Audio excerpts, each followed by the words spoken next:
नमस्कार दोस्तों। तो पिछले वीडियो में मैंने या हम लोगों ने पढ़ा था प्रेजेंट इंडेफिनिट टेंस के बारे में पढ़ लिया है, प्रेजेंट कंटिन्यूअस टेंस के बारे में पढ़ लिया है। और उसके बाद मैंने कुछ V1 V2 V3 लिख कर भी दिया था, आप लोग याद कर लिए होंगे, मुझे विश्वास है। तो आज पढ़ते हैं प्रेजेंट परफेक्ट टेंस के बारे में। तो प्रेजेंट परफेक्ट टेंस में क्या है, इसको पहले पहचानते हैं कि प्रेजेंट परफेक्ट टेंस का पहचानने का नियम क्या है। तो पहचानने का नियम कैसे पहचानेंगे कि कोई भी वाक्य प्रेजेंट इंडेफिनिट टेंस का है। तो यहाँ देखिए, यहाँ लिखा है, यहाँ से जैसे जिस हिंदी वाक्य के अंत में या है, ई है, ए हैं, चुका है, चुकी है, चुका हूँ, या हूँ, चुके हैं इत्यादि लगा रहे, उसे प्रेजेंट परफेक्ट टेंस का वाक्य कहते हैं। जैसे देखिए, वे लोग जा चुके हैं, तुमने एक गाना गाया है, सीता हंस चुकी है, मैंने भगवान को नहीं देखा है, क्या आप इस किताब को पढ़ चुके हैं, और वगैरह। वह जा चुकी है, वह आ चुकी है, कुछ भी आप बहुत ढंग के वाक्य तो लाखों हो सकते हैं इत्यादि। तो ये समझना है कि इस ढंग का वाक्य रहेगा तो उसको प्रेजेंट परफेक्ट टेंस का वाक्य कहेंगे। अब प्रेजेंट परफेक्ट टेंस का वाक्य होगा तो उसका अंग्रेजी अनुवाद कैसे बनाएंगे, इसका नियम चलिए यहाँ शुरू करते हैं। अंग्रेजी अनुवाद बनाने का नियम है, पहले क्या करेंगे, सब्जेक्ट को लिखेंगे, जो वाक्य में सब्जेक्ट होगा उसको लिखेंगे। उसके बाद आवश्यकता अनुसार हैज लिखेंगे और हैव लिखेंगे। आवश्यकता अनुसार इसीलिए लिखा है कि कहीं हैज लगेगा, कहीं हैव लगेगा। तो हैज हैव कहाँ हैज लगेगा, कहाँ हैव लगेगा, उसका नियम नीचे है। उसके प्लस उसके बाद लिखेंगे V3 यानी वर्ब का तीसरा रूप। वो मैंने पहले वीडियो में बता चुका हूँ, वर्ब का तीसरा रूप क्या है, वो आप लोग देखिएगा, नहीं तो याद किए होंगे तब तो ठीक है। प्लस ऑब्जेक्ट, उसके बाद ऑब्जेक्ट आएगा, और उसके बाद कुछ और सेंटेंस में वाक्य में रहेगा तो उसका अनुवाद करेंगे। यहाँ देखिए, नोट में लिखा है कि थर्ड पर्सन के सिंगुलर नंबर के सब्जेक्ट के साथ हैज का और दूसरे सब्जेक्ट के साथ हैव का प्रयोग होता है। इसमें ही ध्यान रखना है कि अगर सब्जेक्ट थर्ड पर्सन का सिंगुलर नंबर हो तो उसमें हैज का प्रयोग होगा, और अगर थर्ड पर्सन का सिंगुलर नंबर नहीं हो तो हैव का प्रयोग कर देना है सीधे। ज़्यादा दिमाग नहीं लगाना है, बस इतना ही याद रखना है कि थर्ड पर्सन के सिंगुलर नंबर का सब्जेक्ट रहेगा तो हैज का, और अगर थर्ड पर्सन का सिंगुलर नंबर का सब्जेक्ट नहीं है तो सीधे हैव का प्रयोग कर देना है। अब थर्ड पर्सन फर्स्ट पर्सन क्या है, मैं पिछले बता चुका हूँ। सिंगुलर नंबर यानी कि एक वचन जिससे एक का बोध होता है, और प्लूरल नंबर मतलब बहुवचन जिससे एक से अधिक का बोध होता है। चलिए, तो जैसे कुछ एग्जाम्पल बनाते हैं। अब से देखिए, एग्जाम्पल्स में लिखा हूँ, वे लोग जा चुके हैं। अब चुके हैं अंत में से लग रहा है प्रेजेंट परफेक्ट टेंस का वाक्य है, तो यहाँ सब्जेक्ट हो गया वे लोग हो गया।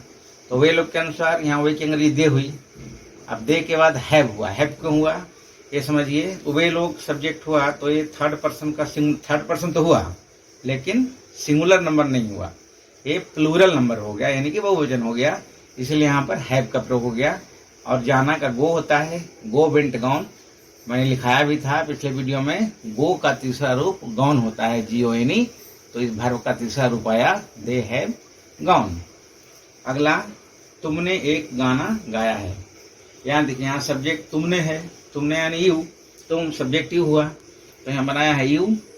फिर उसके बाद हैव आया, हैव इसलिए आया क्योंकि ये सेकंड पर्सन है इसलिए हैव आया है। अगर थर्ड पर्सन का सिंगुलर नंबर होता तो हैज होता, तो सेकंड पर्सन है तो हैव आया। और फिर गाना गाया है, देखिए यहाँ दो गाना है, एक गाना ये ऑब्जेक्ट है और ये जो है वर्ब है। तो वर्ब का गाना का सिंग होता है, SING, सिंग का तीसरा रूप संग होता है। सिंग, सैंग, संग, ये मैंने पहले मैं वीडियो में लिखा चुका हूँ, आप लोग देखिएगा, उसको पूरा देखिएगा तो बहुत अच्छी तरह समझ में आएगा। तो सिंग, सैंग, संग, ये सिंग का तीसरा रूप संग होता है, SUNG। तो संग हो गया, यू हैव संग। और उसके बाद ए सॉन्ग, एक गाना, यहाँ पर ऑब्जेक्ट है तो इसलिए यहाँ पर ए सॉन्ग हुआ, एक गाना गाया है। सीता हंस चुकी है, सीता सब्जेक्ट सीता है, तो सीता थर्ड पर्सन का सिंगुलर नंबर हुआ इसलिए हैज का प्रयोग हो गया, तो सीता हैज। हंसना का लाफ होता है, तो लाफ का तीसरा रूप होता है laughed, LAUGHED, Sita has laughed. अब देखिए, मैंने भगवान को नहीं देखा है, मैंने सब्जेक्ट हो गया, मैंने आई फर्स्ट पर्सन, तो यहाँ हैव लगेगा, तो आई, उसके बाद हैव, फिर नहीं का नॉट हो गया, फिर सी मीन्स देखना होता है, SEEC, सी का तीसरा रूप हो गया सीन होता है, SEEN, सी, सा, सीन। SEEC और SAW साफ सेकंड फॉर्म होता है और सीन थर्ड फॉर्म होता है, सी सा सीन। तो यहाँ सीन हो गया, फिर गॉड, भगवान का गॉड। क्या आप इस किताब को पढ़ चुके हैं? अब यहाँ देखिए, यहाँ ये प्रेजेंट परफेक्ट टेंस का वाक्य है, लेकिन पहले क्या भी लगा हुआ है। तो मैंने बताया था, पिछले वीडियो में बता चुका हूँ कि जब किसी भी कोई भी वाक्य हो, किसी प्रकार का वाक्य हो, अगर पहले उसके पहले क्या आए तो उस वाक्य में जो सहायक क्रिया होती है उसको पहले लिखते हैं। तो यहाँ देखिए, प्रेजेंट परफेक्ट टेंस का वाक्य है, तो इसमें सहायक क्रिया के रूप में हैज हैव का प्रयोग होगा। क्योंकि सहायक क्रिया क्या है मैं पहले वीडियो में बता चुका हूँ। Is, am, are, was, were, shall, should, can, could, must, might, have, has, had, did, do, does, did, shall, will, ये सब सहायक क्रियाएं होती है। तो यहाँ पर वाक्य पहले क्या लगा हुआ है, तो यहाँ पर सहायक क्रिया के रूप में हैज हैव का प्रयोग हुआ, इसलिए यहाँ पर सब्जेक्ट यू है। तो यू के अनुसार यहाँ पर क्रिया सहायक क्रिया के रूप में हैव आएगा, इसलिए हैव पहले आ गया सब्जेक्ट के पहले हैव, उसके बाद सब्जेक्ट आएगा यू, और उसके बाद पढ़ना का क्या होता है, रीड। तो रीड का थर्ड फॉर्म भी रीड ही होता है, स्पेलिंग सेम रहता है लेकिन उच्चारण अलग हो जाता है। रीड, रेड, रेड बोलते हैं उसको। रीड मतलब V1 भी रीड हो गया, V2 भी रेड हो गया और V3 रेड हो गया, लेकिन स्पेलिंग तीनों में सेम रहता है, RED रहता है। तो हैव यू रेड, और इस किताब का this book, have you read this book, क्या आप इस किताब को पढ़ चुके हैं? चलिए कुछ और एग्जाम्पल लेते हैं।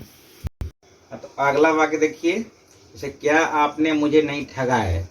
तो ठगा है में जैसे या है, या चुका है नहीं लगा हुआ है, लेकिन जैसे इसको देखिए तो ठगा है, ऐसा लगता है कि या है इसमें छिपा हुआ है, ठगा है। तो ये प्रेजेंट परफेक्ट टेंस का वाक्य होता है। इस ढंग के वाक्य भी प्रेजेंट परफेक्ट टेंस के ही वाक्य होते हैं। तो यहाँ देखिए, यहाँ सब्जेक्ट में यू आ गया, आपने की अंग्रेजी हुआ, तो इसके अनुसार यहाँ पर ये सेकंड पर्सन हुआ, तो हैव पहले आ गया। इसी वाक्य पहले जब क्या होता है तो उस क्या की अंग्रेजी क्या होती है, उस वाक्य में जो सहायक क्रिया होती है उसको पहले करते हैं। तो हैव हुआ, उसके बाद आपने का यू हुआ, फिर नहीं का नॉट हुआ, फिर ठगना का चीट होता है, CHEAT। तो चीट का तीसरा रूप हो गया cheated, have you not cheated. और यहाँ मुझे का हो गया me, have you not cheated me, क्या आपने मुझे नहीं ठगा है। वह यहाँ क्यों नहीं आया है, यहाँ सब्जेक्ट हो गया वह, ये सब प्रेजेंट परफेक्ट टेंस का वाक्य है। तो यहाँ पर वह के अनुसार यहाँ देखिए यहाँ क्यों लगा हुआ है, तो WH क्वेश्चन है। तो किसी भी सेंटेंस में जब WH क्वेश्चन आ जाता है बीच में, तो पहले उसका अंग्रेजी बनाते हैं। तो क्यों का पहले वाई बनाएंगे, उसके बाद इस वाक्य में देखते हैं कि सहायक क्रिया कौन सी है। तो ये प्रेजेंट परफेक्ट टेंस का वाक्य है, तो इसमें सहायक क्रिया के रूप में हैज हैव का प्रयोग होता है। तो भाई के साथ हैज आ गया, उसके बाद सब्जेक्ट आ गया वह, भाई हैज ही, फिर नहीं का नॉट, फिर कम का तीसरा रूप, प्रेजेंट परफेक्ट टेंस में वर्ब के तीसरा रूप का प्रयोग होता है। तो कम का तीसरा रूप कम ही होता है, कम, केम, कम, यानी कि COME कम, और फिर यहाँ का here, why has he not come here. तुमने उसे कहाँ देखा है, चलिए यहाँ कहाँ का पहले बनेगा WHERE वेयर, उसके बाद सब्जेक्ट तुमने है, तो तुमने के अनुसार सहायक क्रिया हैव हो जाएगी, वेयर हैव, उसके बाद सब्जेक्ट यू, फिर सी का थर्ड फॉर्म सीन होता है देखना का, शी, साव, सीन, फिर हर या हिम, दोनों में से कोई अगर पुरुष के लिए कहा गया तो हिम, स्त्री के लिए कहा गया तो हर, इसलिए हर हिम दोनों लिखा है ऑब्लिक करके। मैंने क्या किया है, तो मैंने क्या किया है, तो बीच में क्या है इसलिए पहले व्हाट लगा, फिर यहाँ पर सब्जेक्ट आई है तो हैव हो गया, व्हाट हैव, फिर सब्जेक्ट आई, फिर करना का डू होता है, डू का तीसरा रूप डन होता है, डू, डिड, डन, तो इसलिए V3 का प्रयोग हो गया डन। तुम कब आए हो, यहाँ देखिए, तो पहले कब का बनेगा व्हेन, फिर इसमें सहायक क्रिया के रूप में हैव का प्रयोग हो गया क्योंकि सब्जेक्ट सेकंड पर्सन है। तो हैव यू कम, कम का तीसरा रूप कम, COME। आप लोगों ने पत्र क्यों नहीं लिखा है, तो आप लोगों ने पत्र नहीं, आप लोगों ने उसे क्यों पीटा है, तो आप लोगों ने सब्जेक्ट आप लोगों ने, तो क्यों का पहले बन गया वाई, फिर हैव यू, बीट, पीटना का बीट होता है, तो बीट की तीसरा फॉर्म होता है बिटेन, BEATEN, बिटेन। हिम या हर, अगर पुरुष के लिए है तो हिम, स्त्री के लिए है तो हर, दोनों में से कोई भी हो सकता है, क्योंकि यहाँ क्लियर नहीं है कि कोई पुरुष के बारे में कह रहा है स्त्री के बारे में कह रहा है, इसलिए दोनों लगा दिया है। राम ने पत्र क्यों नहीं लिखा है, यहाँ सब्जेक्ट राम हो गया, क्यों नहीं, बीच में WH क्वेश्चन है, क्यों है, तो पहले क्यों का बना, फिर हैज हुआ, हैज इसलिए हुआ, किस लिए हुआ हैज, क्योंकि सब्जेक्ट यहाँ पर थर्ड पर्सन का सिंगुलर नंबर है और यह प्रेजेंट परफेक्ट टेंस का वाक्य है, इसलिए हैज हुआ। भाई has Ram not written a letter, written की स्पेलिंग WRITTEN होती है, रिटेन अ लेटर, ठीक है। तुम आज स्कूल क्यों नहीं गए हो, तुम आज स्कूल क्यों नहीं गए हो, तो ये भी प्रेजेंट परफेक्ट टेंस का वाक्य हुआ। तो यहाँ पर सब्जेक्ट हो गया तुम, क्यों नहीं, वाक्य बीच में क्यों लगा हुआ है। पहले क्यों का बना वाई, उसके बाद सहायक क्रिया हैव, उसके बाद यू तुम, फिर नॉट, फिर गो का तीसरा रूप जाना, गए हो का गो मीन्स जाना, तो गो का तीसरा रूप गौन, यहाँ GONE टू स्कूल, फिर आज का टुडे। क्या उसने इसे नहीं सुना है, यहाँ पर सब्जेक्ट उसने हो गया। तो यहाँ पर देखिए हैज लिखा है पहले, क्योंकि वाक्य पहले क्या है, तो जिस वाक्य पहले क्या होता है उस क्या की अंग्रेजी उस वाक्य में जो सहायक क्रिया होती है वही होती है। तो ये प्रेजेंट परफेक्ट टेंस का वाक्य है, तो इसमें सहायक क्रिया में हैज आएगा। तो हैज ही और या सी दोनों हुआ, चूंकि यहाँ पर उसने से क्लियर नहीं है कि किस स्त्री के बारे में कहा जा रहा है या पुरुष के बारे में कहा जा रहा है, इसलिए ही लगाया, सी दोनों में से कोई एक लगाएंगे, दोनों सही हो जाएगा। हैज या ही सी नॉट, और हियर मीन सुनना, सुना है सुनना, सुनना का HER होता है, तो हियर का तीसरा फॉर्म हर्ड, HERD हर्ड, और इसे का इट, IT इट। क्या तुमने रमेश को देखा है, यहाँ देखिए रमेश, यहाँ सब्जेक्ट रमेश है, हाँ, तो यहाँ पर सब्जेक्ट रमेश नहीं, सॉरी रमेश ऑब्जेक्ट हुआ। ऑब्जेक्ट और सब्जेक्ट में पकड़ने के लिए सब्जेक्ट का मैं बताया था कि जिस क्रिया में कौन लगाकर प्रश्न करते हैं, जैसे मान लीजिए यहाँ पर देखना है, तो कौन देखा है, देखने का काम किसने किया है, तो उत्तर आता है तुमने, तो तुमने सब्जेक्ट हुआ। और जब क्रिया में किसको लगाकर प्रश्न करते हैं, तो उस प्रश्न करने पर जो उत्तर मिलता है किसको या क्या लगाकर, तो उसका जो उत्तर मिलता है वो होता है ऑब्जेक्ट। तो यहाँ पर देखिए किसको देखा है, रमेश को देखा है, तो इसलिए रमेश यहाँ ऑब्जेक्ट हो गया और तुमने यहाँ सब्जेक्ट हो गया। तो हैव यू सीन, फिर रमेश, रमेश का आर पहला अक्षर कैपिटल हुआ, वो कैपिटल किस लिए हुआ, क्योंकि रमेश प्रॉपर नाउन है, प्रॉपर नाउन का पहला अक्षर हमेशा कैपिटल लेटर से लिखा जाता है। मैंने पिछले वीडियो में भी कई बार बता चुका हूँ। मोहिनी और सीता ने एक गाना नहीं गाया है, यहाँ दो सब्जेक्ट है मोहिनी और सीता, तो मोहिनी जब दो सब्जेक्ट एंड के द्वारा जुड़ जाते हैं तो वर्ब क्या है, प्लुरल हो जाता है, इसलिए मोहिनी एंड सीता यहाँ पर क्या है, प्लुरल वर्ब का प्रयोग हो जाएगा, एक साथ जुटा हुआ, एंड के द्वारा जुटा हुआ, इसलिए तो यहाँ पर हैव हो गया, हैव नॉट। और गाना का होता है सिंग, SING सिंग वर्ब में, तो सिंग का सैंग संग, सिंग सैंग संग, संग थर्ड फॉर्म हुआ इसलिए संग लिखा है SUNG, संग a song. Mohini and Sita have not संग ए सॉन्ग। चलिए अब आगे है, इस स्कूल के चपरासी ने घंटी क्यों नहीं बजाई है। पहले क्यों क्या बनाएंगे, पहले क्यों का बनाया वाई, इसके बात क्या है कि इसके प्रेजेंट परफेक्ट टेंस का वाक्य है, तो इसमें सहायक क्रिया के रूप में है जाएगा। तो चूंकि यहाँ पर है जाएगा, चूंकि सब्जेक्ट क्या हो रहा है पूरा, किसने अपने घंटी नहीं बजाई भाई, तो इस स्कूल के चपरासी ने, पूरा सब्जेक्ट यहाँ से यहाँ तक हुआ, इस स्कूल के चपरासी। तो has the peon of this school, ये हो गया the peon PEON of this school, इस स्कूल चपरासी ने।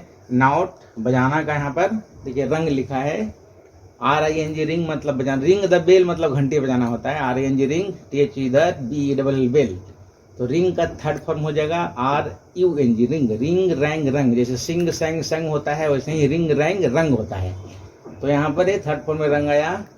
तो why has the peon of this school not rung the bell, वे गरीबों को नहीं खिलाए हैं, ये भी प्रेजेंट परफेक्ट टेंस का वाक्य है, खिलाए हैं, ये हैं अंत में लगा हुआ है, ये हैं ऐसा लग रहा है। तो यहाँ पर देखिए सब्जेक्ट में हो गया दे, उसके बाद नहीं लगा हुआ है, ठीक है, तो दे थर्ड पर्सन तो हुआ लेकिन ये प्लुरल हो गया, इसलिए यहाँ पर दे हैव लग गया, उसके बाद नॉट, और उसके बाद खिलाना का होता है फीड, FEED, फीड का थर्ड फॉर्म होता है फेड, फीड होता है FEED फीड, FED फेड, तो फेड। और द पुअर, गरीबों के पहले हम पुअर के पहले द इसलिए लगा क्योंकि गरीब एडजेक्टिव है, और एडजेक्टिव जब बहुवचन हो जाता है तो उसके पहले दी लगाते हैं तो वह बहुवचन हो जाता है। द पुअर मतलब गरीबों को, द रिच मतलब अमीरों को, द डम मतलब गूंगों को, द डम डेफ मतलब बहरों को, ये पहले वीडियो में बता चुका हूँ, इसलिए आप लोगों से निवेदन है कि पूरा सब्सक्राइब करके पूरा वीडियो को देखिए। अगर देखने का टाइम नहीं मिला है तो चालू करके छोड़ के सुन भी लीजिएगा, तो समझ में सब कुछ आ जाएगा। तो चलिए कुछ और वाक्य लिखाता हूँ जिसको आप लोग घर पे बनाइएगा, और उसके बाद फिर बाद में बताऊंगा। हाँ, तो अभी अब 6 सेंटेंस आप लोगों को दे देता हूँ, आप लोग घर पे बना के रखिएगा, फिर इसका आंसर कल बताऊंगा, क्योंकि तीनों टेंस में पढ़ा चुका हूँ, present indefinite, present continuous, present perfect. अब वीडियो बहुत लंबा होता जा रहा है, इसलिए इस वीडियो में ज़्यादा नहीं डालता हूँ, लेकिन आप लोग इतना बना के रखिएगा। जैसे मैंने उसे नहीं पीटा है, क्या आप दौड़ रहे हैं, क्या आपने इस चैनल को सब्सक्राइब किया है, कि वह दूध नहीं पीती है, क्या आप प्रतिदिन अंग्रेजी पढ़ते हैं, घोड़ा सड़क पर क्यों दौड़ रहा है। ये बहुत साधारण सा वाक्य है, सब समझ करके इसको बना कर रखिएगा। फिर मैं इसका उत्तर अगली वीडियो में बताऊँगा, क्योंकि वीडियो काफ़ी लंबा हो चुका है। इसलिए तब तक के लिए धन्यवाद, थैंक यू सो मच।